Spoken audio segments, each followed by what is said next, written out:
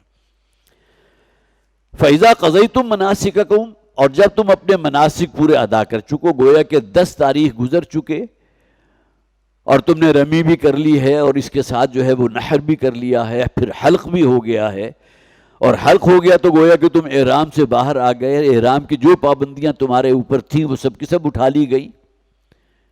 تو فَإِذَا قَضَيْتُم مَنَاسِكَكُمْ فَاذْكُرُوا اللَّهَ كَذِكْرِكُمْ آبَاءَكُمْ أَوْ أَشَدَّ ذِكْرًا، تو اب یہاں تمہیں مینا کی وادی میں قیام کرنا ہے، جسے ہم قیام مینا کہتے ہیں۔ اگرچہ تمام حضرات جو حاجی ہیں وہ 8 ذی الحج ہی کو احرام باندھ کر مینا میں پہنچ جاتے ہیں، شام اور رات مینا میں گزارتے ہیں، اور اگلے دن 9 ذی الحج کو وہاں سے روانہ ہو کر عرفات میں پہنچ جاتے ہیں۔ پھر پورا دن وہاں عرفات میں دعائیں ہی دعائیں ہیں، بلکہ ظہر اور عصر دونوں کو جمع کر کے 2 رکعت آپ ادا کریں۔ اس میں بہرحال کچھ مسلک کا کوئی فرق ہے، کوئی حضرات 4 رکعت بھی ادا کرتے ہیں، 2 بھی کرتے ہیں، اس کے بارے میں بہت زیادہ سینسیٹیو ہونے کی ضرورت نہیں ہے۔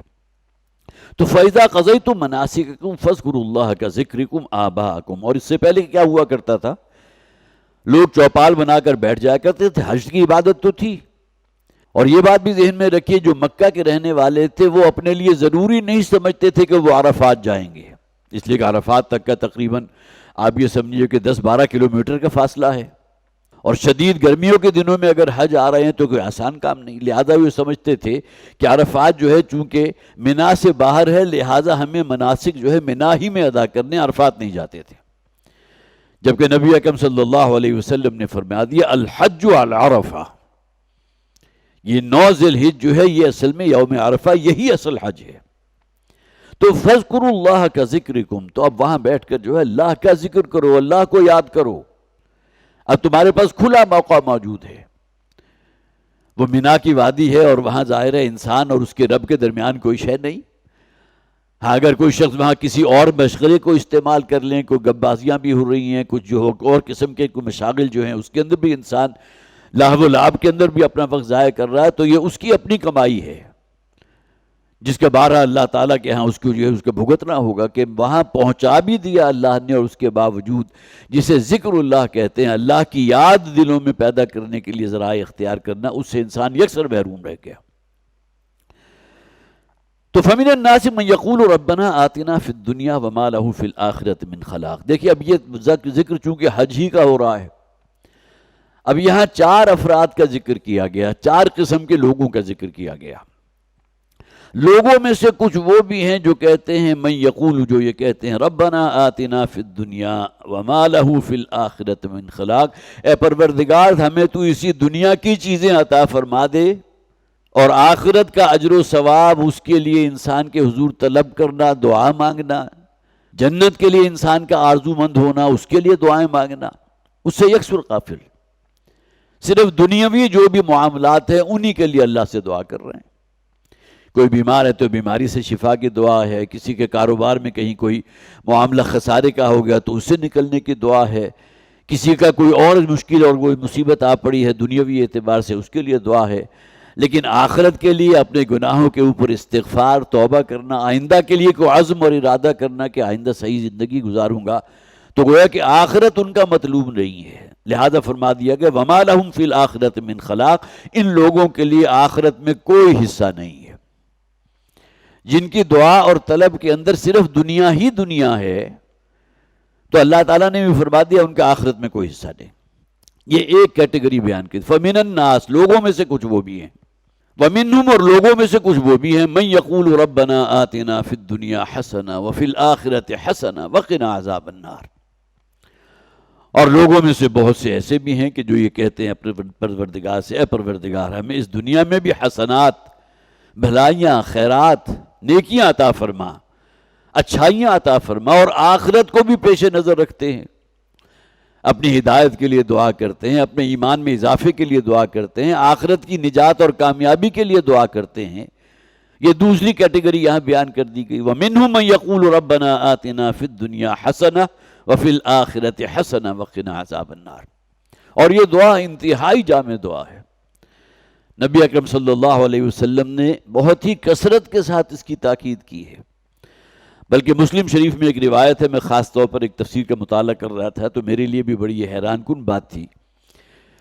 نبی اکرم صلی اللہ علیہ وسلم ایک مسلمان، وہی مدینہ کا رہنے والا، اس کی عیادت کے لیے تشریف لے گئے۔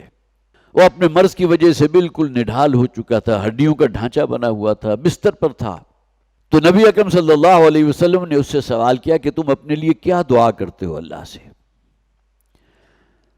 تو اس شخص نے یہ جواب دیا کہ میں تو اللہ سے صرف یہ دعا کرتا ہوں کہ اے پروردگار جو سزا تو نے مجھے آخرت میں دینی ہے اسی دنیا میں دے دے۔ تو نبی اکرم صلی اللہ علیہ وسلم نے سختی سے اسے منع کیا ان صاحب کو۔ یہ تو گویا کہ تم آگے بڑھ کر، اگرچہ اپنی دانش میں اس کی سادہ لوحی ہے کہ میں کسی طرح آخرت کے عذاب سے بچ جاؤں، اصل منشا تو یہی تھا نا، لیکن یہ کہ اس نے یہ کہہ دیا اپنی زبان سے، اور کہتے میں تو اپنے رب سے یہی دعا کرتا ہوں، پروردگار جو آخرت میں مجھے تکلیف تو نے پہنچانی ہے اسی دنیا میں پہنچا دے۔ تو نبی اکرم صلی اللہ علیہ وسلم نے اسے سختی سے منع کیا اور فرمایا کہ یہ دعا پڑھا کرو، ربنا آتنا فی الدنیا حسنۃ وفی الآخرۃ حسنۃ وقنا عذاب النار۔ اور یہی وہ دعا ہے جو مسنون ہے، جب بھی کوئی شخص بیت اللہ کا طواف کرتا ہے تو رکن یمانی سے لے کر حجر اسود تک کی یہ پوری جو دیوار ہے، اب آپ کا اگر چکر بڑا لمبا ہے تو آپ بہت بڑے پیریفری سے چکر لگائیں گے اور کافی وقت لگ جائے گا آپ کو، لیکن یہ اصلاً یہی ایک دعا ہے نبی اکرم صلی اللہ علیہ وسلم سے معصور بھی ہے، مسنون بھی ہے، منقول بھی ہے، ربنا آتنا فی الدنیا حسنہ وفی الآخرۃ حسنہ وقنا عذاب النار، اور جہنم کی آگ کے عذاب سے ہمیں بچا لے۔ یہ دوسری کیٹیگری جس کا ذکر کر دیا، وَمِنْهُمْ مَنْ يَقُولُ، لوگوں میں سے کچھ ایسے بھی ہیں۔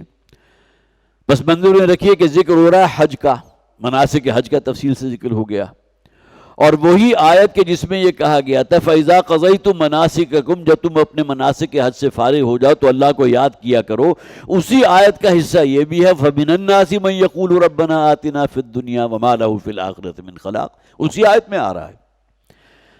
تو معلوم ہے یہ حاجیوں ہی کی کیٹیگری ہے کہ جس کا یہاں ذکر ہو رہا ہے، اس لیے کہ اس کا ذکر آگے بھی آ جائے گا، لمن اتقا، جس شخص کے دل میں خوف خدا ہے، تقوی ہے، وفادار ہے اللہ کو اور اللہ کے رسول کا، اللہ کی کتاب کا، تو اس میں کوئی حرج نہیں ہے کہ وہ 2 دن میں واپس آ جائے یا 3 دن میں واپس آ جائے، کسی قسم کا کوئی دوش نہیں، لیکن یہ کہ بہرحال 2 دن وہاں رہنا، 10 کا دن تو آپ کا مناسک حج میں گزر گیا، وہی 4 جس کے اندر اولین رمی بھی ہے، پھر اس کے بعد نحر بھی ہے، پھر حلق بھی ہے، پھر طواف بھی ہے، اور اس کے بعد اب گویا کہ 11 اور 12 یہ 2 دن مزید کر لیجئے تو 10، 11 اور 12 یہ تو لازم ہے کہ آپ کو مینا میں رکنا ہے۔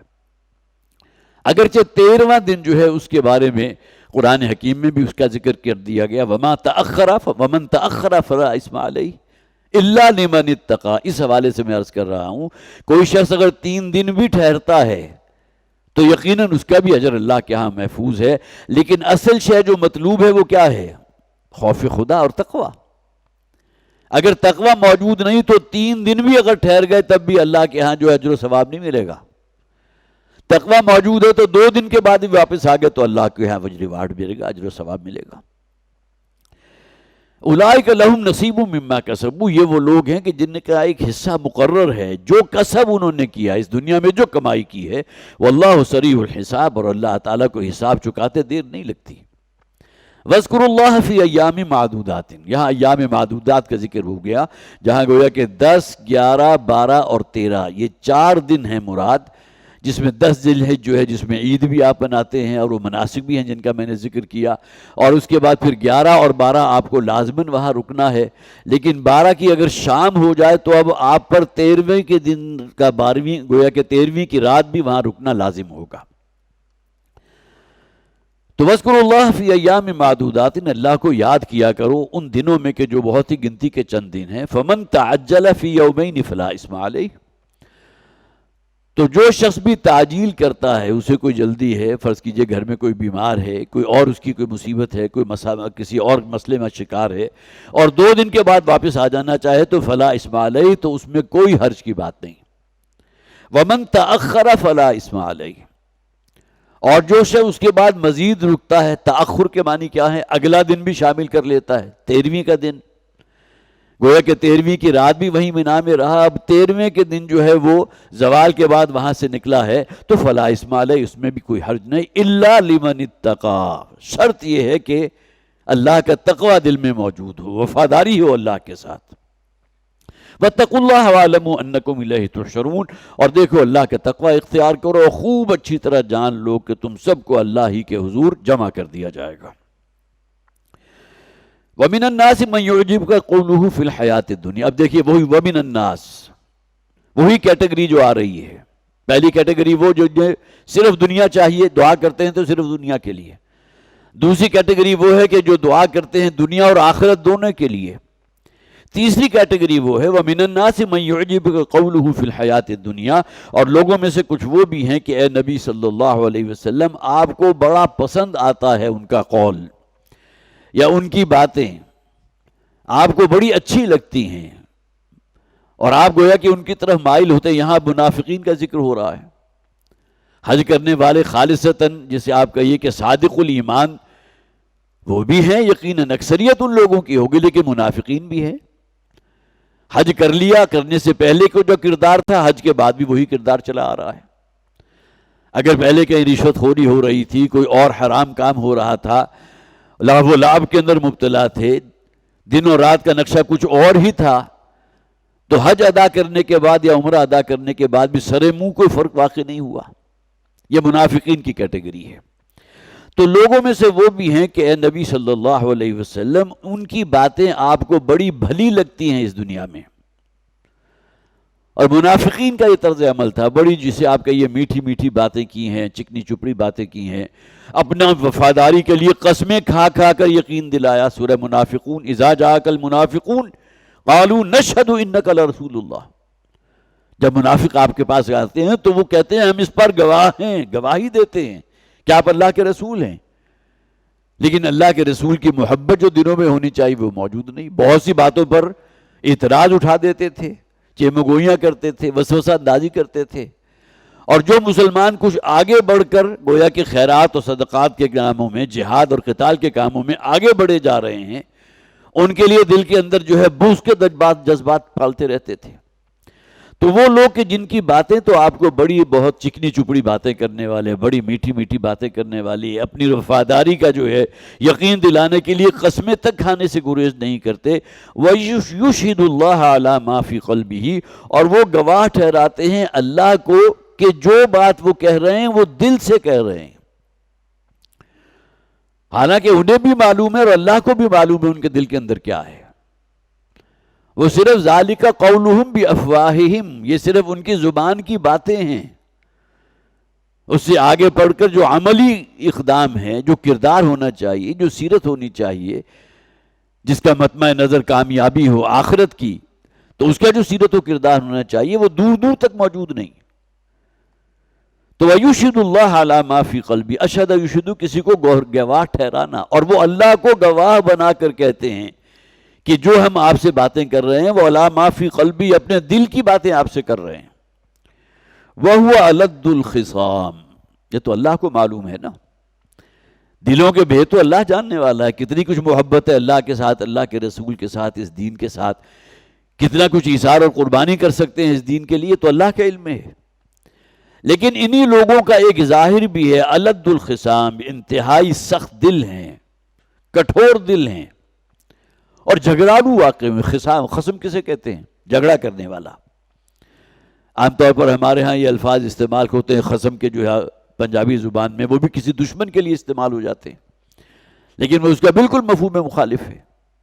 تو یہ جھگڑا کرنے والا معاملہ جو ہے تو وہ ہوا الد الخصام، لدہ یلدو کسی شخص کا اکھڑ مزاج ہونا، الد جو ہے اس سے افضل التفضیل ہے، تو گویا کہ سب سے بڑھ کر سخت مزاج، اکھڑ مزاج، جھگڑالو قسم کا آدمی، اور خصام جو ہے اس کے اندر بھی وہ مفہوم موجود ہے۔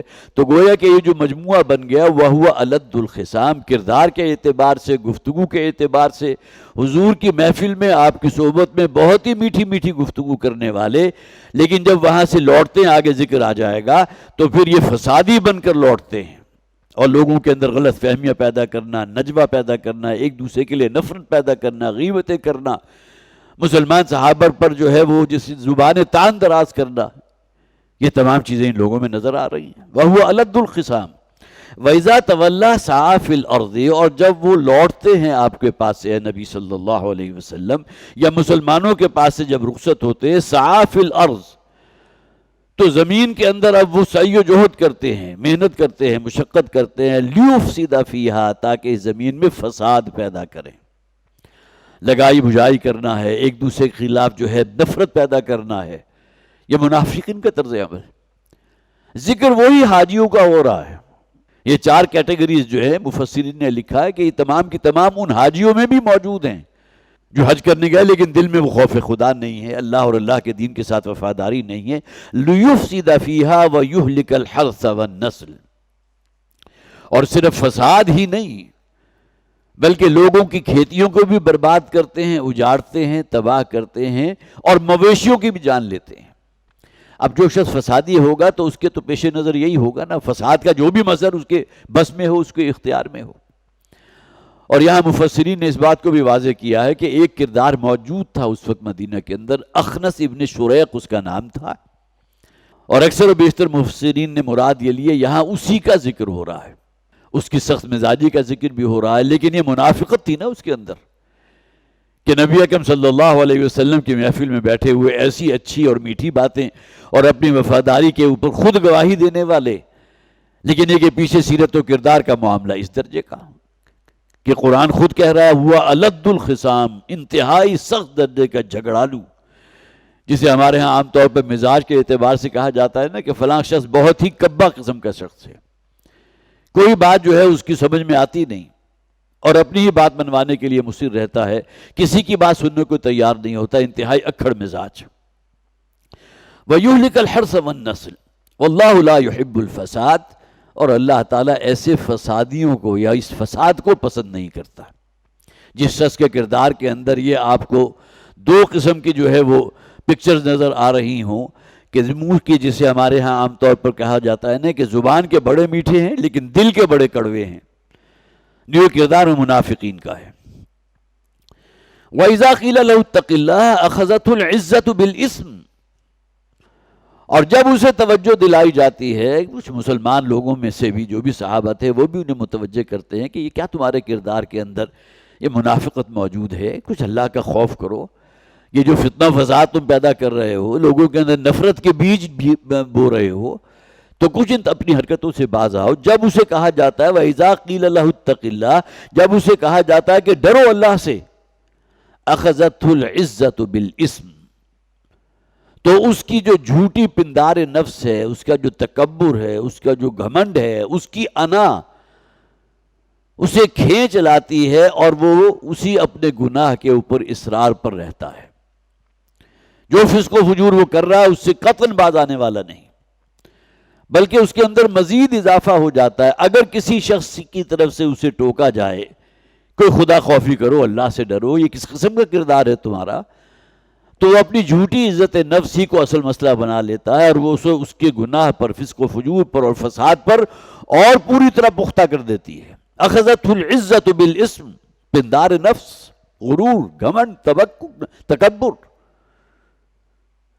فحسبہ جہنم۔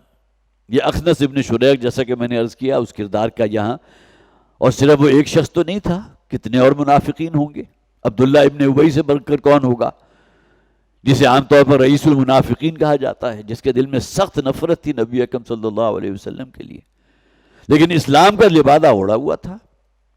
اور یہ صحیح روایات ہیں کہ اس شخص کی نماز جنازہ بھی حضور نے پڑھائی، بدترین منافق۔ لیکن اس کے بعد پھر اللہ تعالیٰ کی طرف سے سورہ توبہ کے اندر یہ موضوع جو ہے اس کو ٹچ کیا گیا ہے کہ اے نبی اب آپ ان میں سے کسی کی نماز جنازہ ادا نہیں کریں گے، نہ کسی کی مغفرت کے لیے دعا کریں گے۔ اور یہ الفاظ بھی وہاں موجود ہے، ان تستغفر لہم 70 مرۃ لن یغفر اللہ لہم، اگر آپ 70 مرتبہ بھی ان کے لیے استغفار کرتے ہیں تب بھی اللہ تعالیٰ ان کو معاف نہیں کرے گا۔ تو منافقین کا کردار اس دور میں تھا۔ آگے حالانکہ نوٹ کیجئے کہ حج کی بات ہو رہی ہے، اس میں اس کردار کو لے کر آ رہے ہیں۔ اب چوتھا اور آخری کردار کیا ہے؟ وَمِنَ النَّاسِ مَن يَشْرِي نَفْسَهُ ابْتِغَاءَ مَرْضَاتِ اللَّهِ، یہ ہے اصل میں پیور لوگ، خالص لوگ، جن کے دل میں ایمان گہرا اترا ہوا ہے، جن کے قول و فعل میں تضاد نہیں ہے، جن کے پیش نظر صرف دنیا نہیں ہے بلکہ طالب آخرہ ہیں، حرام و حلال کی پابندی پر پوری طرح قائم ہیں، اپنی پوری زندگی اللہ کی اطاعت میں، اللہ کی فرما برداری میں، اللہ کے حکم کو بجا لانے میں صرف کرنے والے ہیں۔ وَمِنَ النَّاسِ، لوگوں میں سے ایک کیٹیگری ان لوگوں کی بھی ہے، مَن يَشْرِي نَفْسَهُ ابْتِغَاءَ مَرْضَاتِ اللَّهِ، کہ جو اپنے آپ کو بیچ دیتے ہیں اللہ کو راضی کرنے کے لیے۔ ان کی توانائیاں، ان کی طاقت، ان کے شب و روز، ان کی سعی و جہد، دن رات۔ سب سے بڑا دشمن تو ہمارے اندر ہمارا نفس ہے نا، پہلے اس کو اوپر تو غلبہ حاصل کرو، اسے تو اللہ کے مطیع و فرمان بناؤ۔ خارج میں جہاد اور قتال وہ تو آتا رہے گا، لیکن یہ کہ ممکن ہے کوئی شخص ہاتھ میں تلوار لیے کھڑا ہو اور جہاد و قتال کا غلغلہ بلند کیے ہوئے جا رہا ہو، لیکن اپنے نفس کی جو ہے وہ شکست نہ دے سکا ہو، خواہشات نفس کا غلام ہو۔ جو حضور نے فرمایا افضل الجہاد، جہاد بہت افضل ہے اس شخص کا کہ جو اپنے خواہشات نفس کو اللہ کے حکم کے تابع کر دیتا ہے۔ تو جو اپنے آپ کو بیچ دیتے ہیں اللہ کی رضا حاصل کرنے کے لیے۔ اب ایک بندہ مومن کی پوری زندگی کا نقشہ آ گیا۔ قُلْ إِنَّ صَلَاتِي وَنُسُكِي وَمَحْيَايَ وَمَمَاتِي لِلَّهِ رَبِّ الْعَالَمِينَ، نبی نے کہہ دیجئے، اور ہم میں سے بھی ہر شخص کے سامنے یہ ایک منزل رہنی چاہیے، ہدف، ٹارگٹ، کہ ان صلاتی، میری نماز بھی، میری قربانی بھی، میرا زندہ رہنا، میرا مرنا، سب کا سب جو ہے کل وقف ہے اللہ کے لیے۔ یہ زندگی دی ہوئی اسی کی تھی، حق تو یہ ہے کہ حق ادا نہ ہوا۔ تو یہ ان لوگوں کا ذکر ہو رہا ہے، یہ چوتھی کیٹیگری ہے جسے آپ کہیے کہ اعلیٰ ترین مرتبہ بھی فائز لوگ، کہ جن کی زندگی کا ترجیح اول دین ہے۔ کتنی ہی لوگ ہیں کہ جنہوں نے اپنی جان کی قربانی دی ہے اس دین کے غلبے کے لیے۔ میدان احد میں 70 صحابہ کرام کی لاشیں موجود تھیں یا نہیں تھیں؟ سب کامیاب ہیں، ان میں حضرت حمزہ بھی ہیں، حضرت مصعب بن عمیر بھی ہیں، اور کتنے ہی صحابہ کرام ہیں۔ یہ تو بہت نمایاں ترین نام ہے نا، کیونکہ تمام مسلمان جانتے ہیں۔ تو وہ لوگ کہ جو اپنے آپ کو بیچ دیتے ہیں، یہی وہ مضمون سورہ توبہ میں آئے گا۔ سورہ توبہ کے اندر بھی منافقین کا ذکر کیا گیا اور بہت سخت انداز میں کیا گیا، لیکن مومنین کا ذکر کیا کیا گیا؟ ان اللہ اشتری من المؤمنین انفسهم واموالهم بان لهم الجنہ، اللہ تعالیٰ تو خرید چکا ہے مومن مردوں کی جانیں بھی اور ان کے مال بھی جنت کے عوض۔ یہ محدود سی زندگی ہے، محدود سی قوتیں ہیں، صلاحیتیں ہیں، محدود سا مال ہے، لیکن یہ کہ وہ لامحدود اللہ کی رحمتیں، عنایتیں اور ابد الآباد تک کی زندگی، جنت۔ تو ان اللہ اشتری من المؤمنین انفسهم واموالهم بان لهم الجنہ، وہی بات یہاں بیان کی گئی۔ ومن الناس من یشری نفسہ ابتغاء مرضات اللہ، اور لوگوں میں سے وہ بھی ہیں جو اپنے آپ کو بیچ ڈالتے ہیں اللہ کو راضی کرنے کے لیے، اللہ کی رضا کے حصول کے لیے، اللہ کی بندگی میں پوری طرح داخل ہونے کے لیے۔ واللہ رؤوف بالعباد، اور اللہ تعالیٰ انتہائی درجے کا رؤوف ہے۔ رؤوف کسے کہتے ہیں؟ مہربان۔ ایک جذبہ رحمت ہے جو ہر انسان میں موجود ہے۔ اللہ تعالیٰ نے رحم کا جذبہ صرف انسانوں میں نہیں، حیوانات میں بھی رکھا ہے۔ یہی رحمت کا ٹھاٹے مارتا ہوا سمندر اللہ کا نام الرحمن، اور اسی رحمت کی شان کے اندر ایک دوام اور استقلال وہ صفت رحیمی کے اندر ہے۔ تو یہ دونوں شانیں جو اللہ کی ہیں، رؤوف بالعباد، اسی کے ساتھ یہ رؤوف کا الفاظ بھی استعمال، اور رؤوف بھی اللہ کی ذات ہے، انتہائی درجے کی مہربان۔ کسی شخص کے بارے میں اگر آپ کہیں گے نا کہ اس کے اندر بڑا رؤوف شخص ہے، اس کے معنی کیا ہے؟ بڑا نرم دل ہے، کسی کو بھی مصیبت یا تکلیف میں دے کر اس کا دل جو ہے وہ فوراً ریئیکٹ کرتا ہے، متوجہ کرتا ہے اسے، اور پھر یہ کہ اس کا دل جو ہے نرم پڑ جاتا ہے۔ اللہ تعالیٰ نے اگر اسے استطاعت دی ہے اور اس کے پاس کوئی مال و دولت ہے، کوئی دریغ نہیں کرتا اپنا روپیہ پیسہ اس پر خرچ کرنے میں۔ یہ ہے اصل میں کسی کے لیے رحم دلی دل میں پیدا ہونا، نرمی پیدا ہونا، رافت پیدا ہونا، نرمی کے لیے الفاظ استعمال۔ رؤوف بالعباد، اللہ تعالیٰ اپنے رب بندوں کے حق میں انتہائی نرم خو بھی ہے اور انتہائی مہربان بھی ہے۔ یا ایھا الذین آمنوا ادخلوا فی السلم کافہ، اہل ایمان، سلم کسے کہتے ہیں؟ اطاعت کو، اللہ کی فرما برداری کو، یہی سے اسلام بننا۔ اگرچہ سلامتی کا مفہوم بھی اس میں موجود ہے، المسلم من سلم المسلمون من لسانہ و یدہ، مسلمان تو وہ ہے کہ جس کی ایذا رسانی سے یا جس سے سلامتی میں رہیں دوسرے تمام مسلمان، خواہ وہ زبان کے ذریعے ہو، کسی کو برا بھلا نہ کہے، کسی کو تانا نہ دے، کسی کی غیبت نہ کرے، اور پھر یہ کہ اپنے ہاتھوں کے ذریعے بھی دوسروں کو محفوظ رکھے۔ المسلم من سلم المسلمون من لسانہ، جس سے سلامتی میں رہیں دوسرے مسلمان، اس کے ہاتھوں کے ذریعے بھی اور اس کے زبان کے ذریعے بھی۔ تو ادخلوا فی السلم کافہ، مراد کیا ہے کہ اسلام میں داخل ہو جاؤ کافتن۔ کافہ کسے کہتے ہیں؟ سموچے، پورے کے پورے۔ لیکن یہاں مفسرین نے اس کی دو اعتبارات سے جو ہے وضاحت کی ہے۔ ایک تو یہ ہے کہ پوری زندگی میں اللہ کی اطاعت اور فرما برداری اختیار کرو۔ ادخلوا فی السلم کافہ، عموماً ترجمہ یہی کیا جاتا ہے۔ یہ نہ ہو کہ دین کے حصے بکھرے کر لو، جن باتوں پر عمل کرنا زیادہ مشکل نہیں ہے اس پر تو عمل کرو، لیکن جہاں کوئی مشکل پیش آ رہی ہے، روپیہ پیسہ خرچ کرنا انسان تو نہیں چاہتا، وہاں اپنے ہاتھوں کو روک لو۔ افتؤمنون ببعض الکتاب وتکفرون ببعض، اللہ تعالیٰ کی کتاب اور شریعت کے ایک حصے کو ماننا، اس پر عمل کرنا، اور اسی اللہ کی دی ہوئی شریعت کا ایک بہت بڑا حصہ جس کا تعلق ہماری معاش سے ہے، ہماری روزی سے ہے، ہماری معاشرت سے ہے، ہماری سماج سے ہے، زندگی بسر کرنے کے نہج سے ہے، اس میں اللہ تعالیٰ کے احکامات کو پاؤں تلے روننا، تو اللہ تعالیٰ کو تو یہ طرز پسند نہیں ہے۔ ادخلوا فی السلم کافہ، اسلام میں پورے کے پورے داخل ہو جاؤ مکمل طور پر۔ اور دوسرا ترجمہ یہ بھی کیا گیا، یا ایھا الذین آمنوا ادخلوا فی السلم کافہ، اے مومنو، اے اسلام لانے والو، اللہ کے دین میں سب کے سب داخل ہو جاؤ۔ کافہ سے مراد سب کے سب، دونوں چیزیں ہیں، لیکن زیادہ بہتر مفہوم اور مفسرین نے بھی جو کیا ہے وہ یہ کہ پورے کے پورے اسلام میں داخل ہو، حصے بکھرے نہیں ہونے چاہیے۔ وہ جو قرآن میں کہا گیا جنہوں نے اپنے دین کے حصے بکھرے کر لیے، گویا کہ کچھ حصہ وہ ہے جس پر عمل ہو رہا ہے اور کچھ حصہ وہ ہے جو پاؤں تلے روندا جا رہا ہے، اس میں کوئی غرض ہی نہیں کہ اللہ کی منشا کیا ہے، اللہ کیا چاہتا ہے۔ ادخلوا فی السلم کافہ ولا تتبعوا خطوات الشیطان، اور اللہ کی فرما برداری سے روکنے میں سب سے بڑی شے جس کا فیس کرنا پڑتا ہے ہر مسلمان کو، وہ شیطان ہے۔ اسے تو اللہ تعالیٰ نے وسوسہ اندازی کا بھی گویا کہ اسے اختیار دے دیا ہے، الذی یوسوس فی صدور الناس، جس کے بارے میں حضور فرماتے ہیں کہ شیطان انسان کے جسم میں، اس کی رگوں میں اس طرح سرایت کرتا ہے جیسے کہ تمہارا خون تمہارے جسم میں دوڑتا ہے۔ جب شیطنت کسی انسان کے اوپر طاری ہو جائے تو پھر کوئی عضو بھی اس سے بچتا نہیں ہے، پھر ہر جگہ وہ اللہ کا باغی اور اللہ کا سرکش بن کے کھڑا ہوگا، جیسا کہ شیطان لعین تھا۔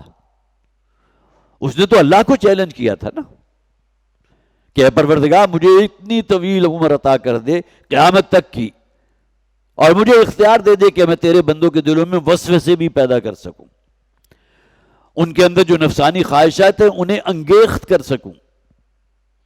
یہ اختیار اس نے مانگا تھا اور اللہ نے دے دیا تھا، لیکن ساتھ ہی اللہ نے کہہ دیا تھا جو میرے خالص بندے ہوں گے وہ تیری دی ہوئی جو بھی ترغیبات ہیں، جو بھی لالچ ہے، اور جو تو چاہے گا اس پر عمل نہیں کریں گے، وہ خالصتاً پوری زندگی میں میری ہی فرما برداری اختیار کریں گے۔ وَلَا تَتَّبِعُوا خُطُوَاتِ الشَّيْطَانِ، اور دیکھو شیطان کے نقش پا کی پیروی نہ کرنا۔ إِنَّهُ لَكُمْ عَدُوٌّ مُبِينٌ، یقیناً یہ شیطان ہے کہ جو تمہارا کھلا دشمن ہے۔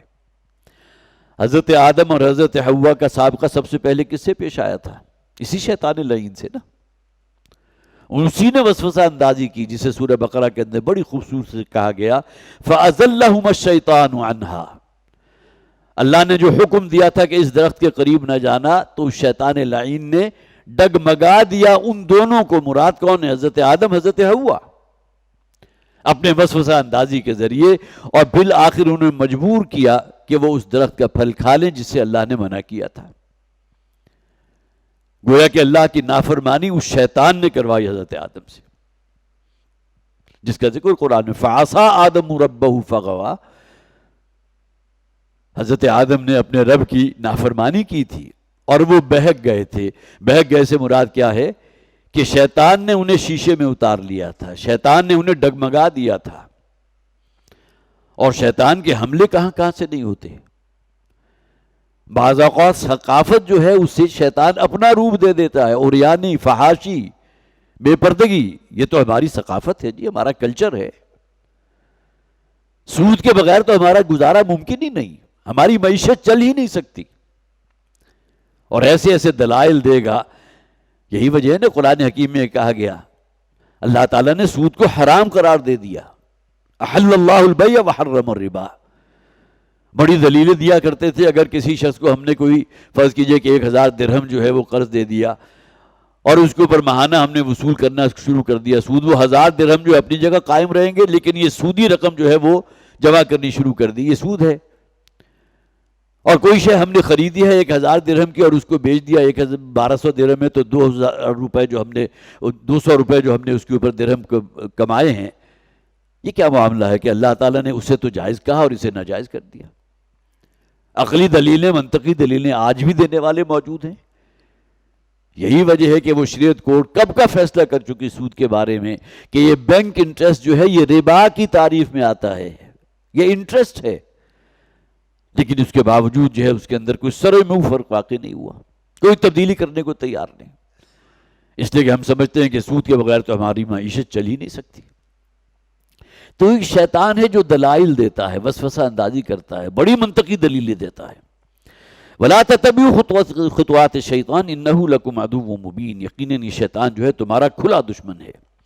فَإِن زَلَلْتُم مِّن بَعْدِ مَا جَاءَتْكُمُ الْبَيِّنَاتُ، اور پھر اگر کہیں تم ڈگمگا گئے، بچل گئے، شیطان کا کوئی وار جو ہے کارگر ہو ہی گیا، اگرچہ شعوری طور پر انسان پناہ مانگتا ہے، اللہم انی اعوذ بک من ہمزات الشیاطین، قرآن میں یہ آیت موجود ہے نا،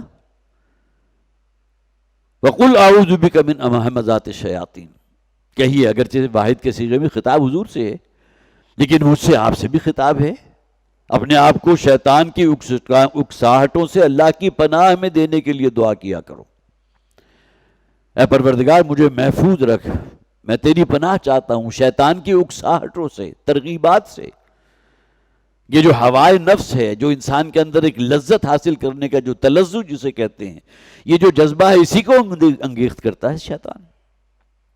فَإِن زَلَلْتُم مِّن بَعْدِ مَا جَاءَتْكُمُ الْبَيِّنَاتُ، اور اگر تم کہیں ڈگمگا جاؤ اس کے بعد کہ تم تک بینات، یہ قرآن حکیم کی بات اور حکم اللہ کا، اوامر و نواہی پوری طرح پہنچ چکے تھے، روشن تعلیمات قرآن کی۔ انر کور کیا ہے؟ توحید، وہ ہے تمہارا خالق، تمہارا مالک، اس کے علاوہ کوئی ذات ایسی نہیں جس کے سامنے تم ہاتھ پھیلاؤ اور اس سے مانگو، اللہ سے مانگو۔ ہاں دل صاف ہونا چاہیے، یہ شیشہ دل جو ہے یہ ایسا ہونا چاہیے کہ جو مانگو تو اللہ تعالیٰ اسے سنے، نہ صرف سنے بلکہ اس کو قبول کرے۔ فَاذْكُرُونِي أَذْكُرُكُمْ، تم میرے کہے پر عمل کرو گے، مجھے یاد رکھو گے، تو میں بھی تمہاری دعائیں سنوں گا، انہیں قبول کروں گا۔ یہ ون وے ٹریفک نہیں، یہ ٹو وے ٹریفک ہے۔ ان تنصروا اللہ ینصرکم، اگر تم اللہ کے دین کے مددگار بن کر کھڑے ہوگے تو اللہ تمہاری مدد کرے گا۔ لیکن اگر کسر اور جسے آپ کہیے کہ معاملہ ہماری ہی طرف سے کمی اور کوتاہی کا ہو تو ظاہر ہے پھر ہم کسی درجے میں بھی دوش نہیں دے سکتے اللہ کو۔ فَإِن زَلَلْتُم مِّن بَعْدِ مَا جَاءَتْكُمُ الْبَيِّنَاتُ، اور اس کے بعد اگر تم بچل جاؤ یا ڈگمگا جاؤ اس کے بعد کہ تم پر واضح ہو چکی تھی وہ آیات بھی، ان کا مفہوم بھی، اللہ کی تعلیمات جو ہیں وہ سب تم تک پہنچ چکی تھی، فَاعْلَمُوا أَنَّ اللَّهَ عَزِيزٌ حَكِيمٌ، تو خوب اچھی طرح جان لو اللہ تعالیٰ بڑی قوت والا ہے اور کمال حکمت والا ہے۔ اس کے اندر اللہ تعالیٰ کا گویا کہ وہ ایک رخ بھی سامنے آ گیا کہ اگر کہیں تم شیطان کے ہتھ کنڈے میں آ گئے، اس نے تمہیں شیشے میں اتار لیا، تو بہرحال پھر اللہ تعالیٰ کا حکم ہے جو چلے گا، اس نے جو قانون بنا دیا، جو اللہ کی سنت ہے، اور اللہ تعالیٰ کسی شخص پر ظلم نہیں کرتا، کسی پر زیادتی نہیں کرتا۔ اگر جہنم مقدر بنے گی تو تمہارے اپنے کسب کی وجہ سے بنے گی، اپنی کمائی کی وجہ سے، اپنی کرتوتوں کی وجہ سے، بغاوت اور سرکشی کی وجہ سے۔ فَاعْلَمُوا أَنَّ اللَّهَ عَزِيزٌ حَكِيمٌ، تو جان رکھو کہ اللہ تعالیٰ عزیز بھی ہے، زبردست بالادست بھی ہے اور کمال حکمت والا۔ هَلْ يَنظُرُونَ إِلَّا أَن يَأْتِيَهُمُ اللَّهُ فِي ظُلَلٍ مِّنَ الْغَمَامِ وَالْمَلَائِكَةِ۔ تو اب یہاں دیکھیے قرآن کا انداز جو ہے وہ بڑا خطابی انداز ہے۔ اب یہاں وہ مشرکین مکہ مخاطب ہیں، ان کا ذکر کیا جا رہا ہے۔ کیا یہ لوگ منتظر ہیں اس بات کے کہ اللہ تعالیٰ خود ان کے سامنے آ جائے بادلوں کے سائبان میں اور فرشتے بھی حاضر ہو جائیں؟ یہ بالکل وہی بات ہے جو بنی اسرائیل یہودیوں نے کی تھی حضرت موسیٰ علیہ السلام سے، لن نؤمن لک حتی نری اللہ جہرۃ۔ یہ قول قرآن حکیم میں موجود ہے، اے موسیٰ ہم تم پر ایمان نہیں لائیں گے جب تک کہ عیاناً اپنے سر کی آنکھوں سے اللہ کو نہ دیکھ لیں۔ مشرکین مکہ کی طرف سے بھی ایک مطالبہ کیا گیا تھا کہ ہم اس وقت تک ایمان نہیں لائیں گے جبکہ ہماری نگاہوں کے سامنے سے آپ آسمان پر جا کر اور واپس اترتے ہوئے ہمیں نظر نہ آئیں، اور آپ کے ہاتھ میں ایک صحیفہ، ایک نوشتہ ہو اللہ کا دیا ہوا، اور وہ آپ ہمیں پڑھ کر سنائیں تو ہم آپ پر ایمان لے آئیں گے۔ لیکن اس قسم کے مطالبے پہلے بھی ہوتے رہے، بنی اسرائیل نے حضرت موسیٰ سے بھی مطالبہ کیا تھا اور مشرکین مکہ نے حضور سے بھی مطالبہ کیا۔ تو کیا منتظر ہیں وہ اب اس لمحے کہ اللہ تعالیٰ خود ان کے سامنے آ جائے بادلوں کے پردے کی اوٹ میں، اس کے سائبان میں، اور فرشتے بھی حاضر ہو جائیں؟ کیا اس کے بغیر یہ ایمان لانے والے نہیں ہیں؟ وَقُضِيَ الْأَمْرُ، اور اس کا پھر نتیجہ کیا نکلے گا کہ اللہ تعالیٰ پھر ان کا معاملہ ختم کر دے گا۔ یہ تو گویا کہ پھر ایک تمہید ہوگی اس بات کی کہ اللہ کا عذاب اور ان پر نازل ہو، اس لیے کہ یہ مطالبہ تو پورا نہیں کیا جا سکتا نا۔ اگر اللہ کو اپنی نگاہوں سے دیکھ لیا اور فرشتوں کو اپنی نگاہوں سے دیکھ لیا تو کون شخص ہوگا کہ جو اللہ پر ایمان نہیں لائے گا؟ پھر تو سب لے آئیں گے۔ پھر ایمان بالغیب کی حیثیت کیا ہوئی؟ ایمان بالغیب تو اصل میں انسان کے جو اللہ تعالیٰ نے اپنی معرفت دل میں، اس کے دل میں موجود ہے، وہ جانتا ہے کہ میرا ایک خالق ہے، میرا مالک ہے، اور پوری کائنات میں ہر چار طرف اللہ تعالیٰ کی خلاقیت کی بڑی بڑی نشانیاں موجود ہیں۔ ان فی خلق السماوات والارض واختلاف اللیل والنہار، یہ تو اصل میں غیبوبت میں تو ہم ہیں نا، اللہ تو موجود ہے۔ تو اللہ پر ایمان غیب میں رہتے ہوئے تم نے نہیں دیکھا اللہ کو۔ اب تمہارا اگر یہ مطالبہ ہے تو اس کے معنی کیا ہے کہ اب یہ گویا کہ فیصلہ ہو جائے گا، وَقُضِيَ الْأَمْرُ، پھر تمہارا معاملہ چکا دیا جائے گا، پھر تم میں سے کسی شخص کو نہیں چھوڑا جائے گا، اللہ کا عذاب نازل ہو کر رہے گا۔ اگر کہیں یہ مطالبہ تم کرنے میں اتنے ہی جسے آپ کا یہ صادق الایمان ہو اور چاہتے ہو اس کے بغیر ایمان نہیں لاؤ گے، تو معلوم ہوا کہ ڈھٹائی اور سرکشی اور بغاوت کی آخری حد ہے کہ کوئی شخص یہ مطالبہ کر لے۔ تو فَهَلْ يَنظُرُونَ إِلَّا أَن يَأْتِيَهُمُ اللَّهُ فِي ظُلَلٍ مِّنَ الْغَمَامِ، کیا یہ منتظر ہیں، راہ دیکھ رہے ہیں اس بات کی کہ اللہ تعالیٰ بادلوں کے سائبان میں اور فرشتے بھی ان کے سامنے ظاہر ہو جائیں، خود موجود ہو اللہ، وَقُضِيَ الْأَمْرُ، اور اسی موقع پر ان کا کام تمام کر دیا جائے، فیصلہ چکا دیا جائے، وَإِلَى اللَّهِ تُرْجَعُ الْأُمُورُ، اور بالآخر تمام امور اللہ ہی کے حضور لوٹا دیے جائیں گے۔ اللہ تو سب کچھ دیکھ رہا ہے نا۔ مشرکین مکہ کی طرف سے جو کچھ ہوتا رہا، صحابہ کرام کو جس طرح ٹارچر کیا جاتا رہا، کتنے صحابہ کرام جو ہیں وہ شہید بھی کیے گئے، کتنوں کی جان لی گئی، پھر میدان جنگ کے اندر جو ہے کتنے صحابہ نے اپنی جانوں کا نذرانہ پیش کیا۔ اگرچہ جہنم واصل بھی ہوئے۔ غزوہ بدر کے موقع پر 70 جو لیڈرز تھے، ٹاپ کی لیڈرشپ جو تھی مکہ کے رہنے والوں کی، وہ تمام کے تمام جہنم واصل ہوئے۔ ان تمام کے معاملات بالآخر حساب کتاب کے لیے اللہ ہی کے حضور لوٹا دیے جائیں گے۔ یہاں یہ 25واں رکوع الحمدللہ ختم ہو گیا۔ اللہ تعالی ہمیں توفیق دے کہ ہم قرآن حکیم کو اپنے مطالعے میں رکھیں۔ صرف مطالعہ جو ہے تلاوت مراد نہیں ہے، بلکہ یہ کہ یہ مطالعہ ہو تو دل کے ایمان کے ساتھ اور قرآن حکیم کو سمجھتے ہوئے اور اس کے ترجمے اور تفسیر کو پیش نظر رکھتے ہوئے۔